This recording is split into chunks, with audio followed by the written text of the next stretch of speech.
valve timing on a Z190 or a 212. Really basic to do, but there are some checks to do in advance. First thing is locate your TDC mark in the flywheel area through the hole at the top there. We'll put that up in the corner so we can see that I can see the T mark. I'm on there now, but I also just check with a blunt instrument down the plug hole that is the true TDC. So I'm just having a look at the dwell of TDC there and just double check that collates with the mark, and it does. And the reason I do that is in case there's been a problem with the woodruff key and it's sheared the woodruff, move the crank, at least you know that that's in line there. So the cam shaft, we've already preset the cam, so you want to have the cam on the back of the cam firing stroke.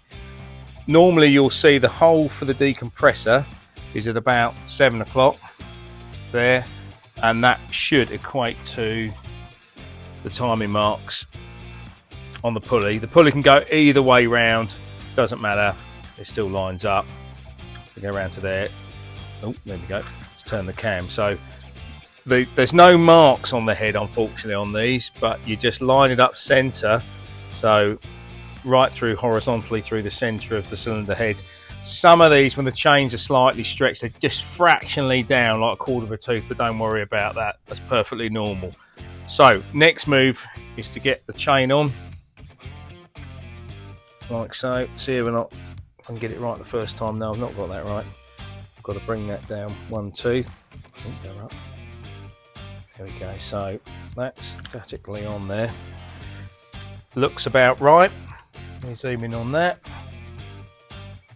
And then I shall use a little pick to bring round, line up our decompressor bog weight hole.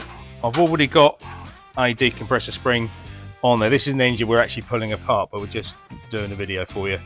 So make sure that the spring is through the decompressor bog weight and out the other side. And then we shall get the bog weight stop. Oh, if I can do this. Hook that in behind there. I'll have to do a double take. No, that's in. So I've hooked. I don't know if you can see that, but the spring is hooked in back there and through the bog weight at the front. There we go. Stick that in. Excuse me.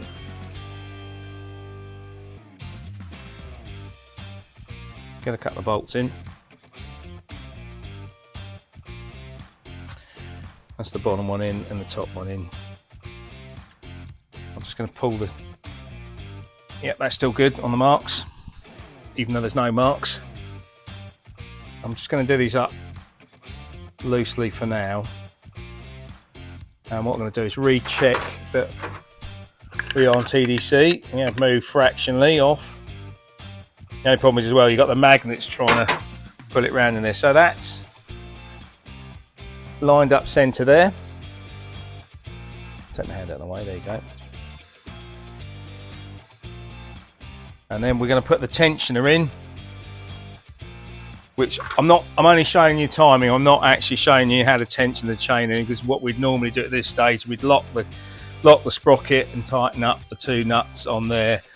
So we're just going to do this for demonstration only for timing. And by the way, make sure you put your ratchet to the front and the actual tensioner plunger to the back of the engine. That way it's pushing further in the center of the chain. I'll do these up lightly, like so. There we go. And then if we get there's our spring and top cap. Doesn't matter which way the spring goes, just make sure that's not broken loose or anything. And then we'll pop her in.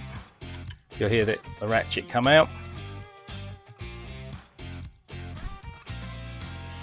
There we go. Don't worry if you get your marks out each, and you can go back and just redo it before you tension it up. But that is it. So what we'll do now is just, even though these are only loose, we'll turn it one round, full revolution, till we're back on the firing stroke. You know when you're firing stroke because your bog weight's going to be at 7 o'clock. I'm going to peer in the top and make sure. I'm going to go past it and come back. I couldn't see, it's hard to see. You've got the firing marks first, F's, and then we